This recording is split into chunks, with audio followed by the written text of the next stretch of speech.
Un peuple de Dieu a été très nocif pour les enfants d'Israël dans l'histoire biblique. Nous parlons des Midianites. Le peuple midianite est descendu de Midian, l'un des fils d'Abraham avec lequel. Par conséquent, les Midianites étaient également des descendants d'Abraham, mais n'ont jamais été considérés comme faisant partie du peuple de l'Alliance de Dieu. En fait, la relation entre les Midianites et les Israélites a été beaucoup plus marquée par l'hostilité que par toute convivialité pacifique entre ces deux peuples. Et dans cette vidéo, vous comprendrez ce que la Bible dit vraiment sur qui étaient les Midianites. L'origine des Midianites se retire à Midian, fils d'Abraham, avec une femme nommée Kétura. Il est courant de penser à la relation d'Abraham avec Kétura, et par conséquent sur la naissance de Midian, comme des événements qui se sont produits après la mort de Sarah. Cependant, les érudits de l'Ancien Testament observent que le récit de la relation entre Abraham et Alten pourrait bien être un enregistrement anachronique dans le livre de Genèse. Outre ceci, de nombreux interprètes croient que cette relation doit avoir eu lieu avant la mort de Sarah, car il est identifié à la suite du texte biblique comme une concubine d'Abraham, comme nous l'avons lu dans le premier livre des Chroniques, chapitre 1, verset 32. Ce fut le cas. Il n'est donc pas possible de savoir avec certitude quand la vie d'Abraham s'est produite la naissance de Midian, sauf que c'était après la naissance d'Ismaël. En tout cas, l'écrivain biblique a tenu à préciser que les enfants des concubines ont échoué par Abraham avec des cadeaux et envoyés à l'Est, afin qu'ils ne causent pas de problème avec l'héritage d'Isaac. Et évidemment, parmi ces enfants qui ont été envoyés à l'Est se trouvait Midian. Ce détail peut expliquer comment les Midianites ont commencé à habiter aux frontières du désert transjordanique. Ainsi, au fil du temps, il semble que Midian ait commencé à désigner la zone au nord du désert de l'Arabie, à l'est de Moab et d'Édom, dans la partie orientale de la péninsule du Sinaï. Certains chercheurs soutiennent que peut-être la désignation médiane n'a jamais été un terme territorial, mais un nom utilisé pour désigner une confédération de nomades. Dans la Bible, à plusieurs reprises, les Midianites apparaissent également en étroite association avec d'autres peuples descendants d'Abraham. Par conséquent, dans certains passages bibliques, les Midianites, les Médanites et les Ismaélites sont utilisés de manière pratiquement interchangeable. Ensuite, on pense que ces trois groupes se sont probablement mêlés au mariage. Autrement dit, cela signifie que les descendants des enfants d'Abraham avec leurs concubines étaient mariés les uns avec les autres. Les Midianites étaient un peuple désertique, c'est-à-dire qu'ils vivaient comme des nomades. Apparemment, les Midianites se sont organisés en unités tribales, probablement dans 5 clans principaux, car la Bible parle de 5 princes de Midian. Dans le livre de la Genèse, nous avons trouvé le dossier d'une bataille qui s'est produite dans le pays de Moab, dans lequel le chef d'Édomie a nommé Hadad, fils de Bedad, blessé Midian. Ensuite, les Midianites sont cités dans le contexte de la trahison des frères de Joseph, le fils de Jacob.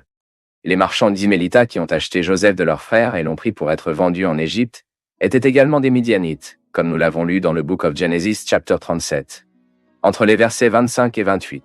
À ce sujet, il est vrai que certains érudits pensent que les groupes étaient liés, mais les Midianites ont vendu Joseph à Ismaélitas Traders, qui, à son tour, a vendu plus tard Joseph en Égypte. Mais la plupart soutiennent que cette double identification a à voir avec le fait que les deux groupes se sont mélangés à travers le mariage. Plus tard, Moïse, le grand législateur du peuple hébreu, a épousé une femme de Médianite nommée Zipporah. Quand il a fui l'Égypte, Moïse s'est établi à Midian, où il a rencontré sa femme, qui était fille d'un prêtre local, appelé dans la Bible de Joël, ou Jethro. Moïse est resté à Midian pendant 40 ans. Même c'est alors qu'il s'occupait de son père dans la Judianite, que Dieu a appelé Moses Noreb et l'a chargé de diriger le départ d'Israélites de l'Égypte.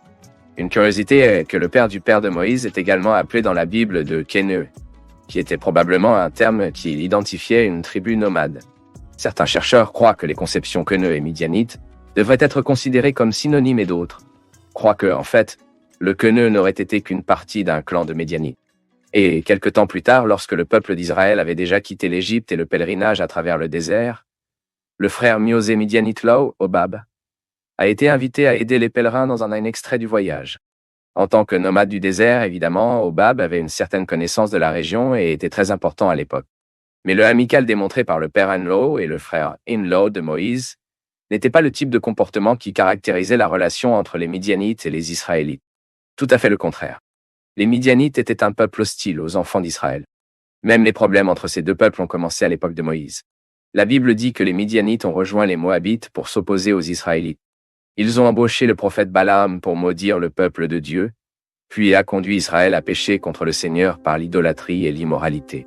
C'est à cette occasion que les Midianites ont été essentiellement identifiés comme un peuple maudit par le Seigneur. Dieu ordonna à Moïse de faire la guerre contre eux et de les détruire. La Bible dit que dans cette bataille, 5 rois des Midianites ont été tués par le faux prophète Balaam. De plus, comme nous le lisions dans le livre des Chiffres, les chapitres 22, 25 et 31, les gens de la Midianite ont été dévastés. Les hommes médianitiques de tous âges ont été tués, en plus de toutes les femmes mariées, car ils étaient une partie importante du plan qui a fait dévier l'immoralité aux enfants d'Israël. Et à ce moment-là, seules les filles vierges ont été épargnées. Cependant, il semble que ce massacre ne signifie pas la fin des Midianites. Par conséquent, à l'époque des juges d'Israël, les Midianites sont à nouveau mentionnés comme un peuple puissant qui a opprimé les Israélites pendant 7 ans. Comme nous le lisons dans le livre des juges, entre les chapitres 6 et 7, Dieu a permis au peuple d'Israël d'être maîtrisé en raison de leur idolâtrie. À cette époque, les Midianites se sont combinés avec les Amalkites et les peuples de l'Est et ont promu une oppression contre Israël qui a réellement causé des problèmes majeurs. Ils étaient très nombreux, ont utilisé des chameaux et pillé tout ce qu'ils pouvaient, laissant les enfants d'Israël pauvres, sans troupeaux et sans épicerie. La situation a été si compliquée que les Israélites ont dû se cacher des envahisseurs dans les grottes et autres cachettes dans les montagnes. Cependant, quand les enfants d'Israël a montré le repentir et a pleuré pour une aide divine, Dieu a élevé Gidéon pour les libérer de cette oppression. C'est dans ce contexte du conflit contre les Midianites que la bataille emblématique s'est produite dans laquelle, surnaturellement, Dieu a donné la victoire à Israël, Gédéon menant un groupe de seulement 300 hommes. Même les Israélites ont dépouillé les Midianites en leur retirant divers ustensiles, comme les anneaux d'or. Et le fait que les Midianites aient ce type d'objet est une autre caractéristique qui met en évidence l'association des Midianites avec les Ismaélites dans le texte biblique. Et cet événement remarquable contre le peuple de Midian a été rappelé à d'autres occasions de l'histoire d'Israël, cité par exemple dans les psaumes et les prophéties d'Isaïe. Après cela, les Midianites ont continué d'exister, mais ont perdu beaucoup de pertinence. Nulle part dans l'histoire biblique, ils ne sont mentionnés à nouveau comme une sérieuse force d'opposition aux Israélites. Déjà dans l'aspect archéologique, le fait que les Midianites ont été des nomades ou des semi-dards rend évidemment une découverte difficile. Il n'y a que des découvertes en céramique, également des tissus et des ustensiles métalliques, dans l'ancien temple égyptien occupé par les Midianites de la vallée de Timna. De plus, il existe des liens possibles avec les Midianites dans les dossiers assyriens.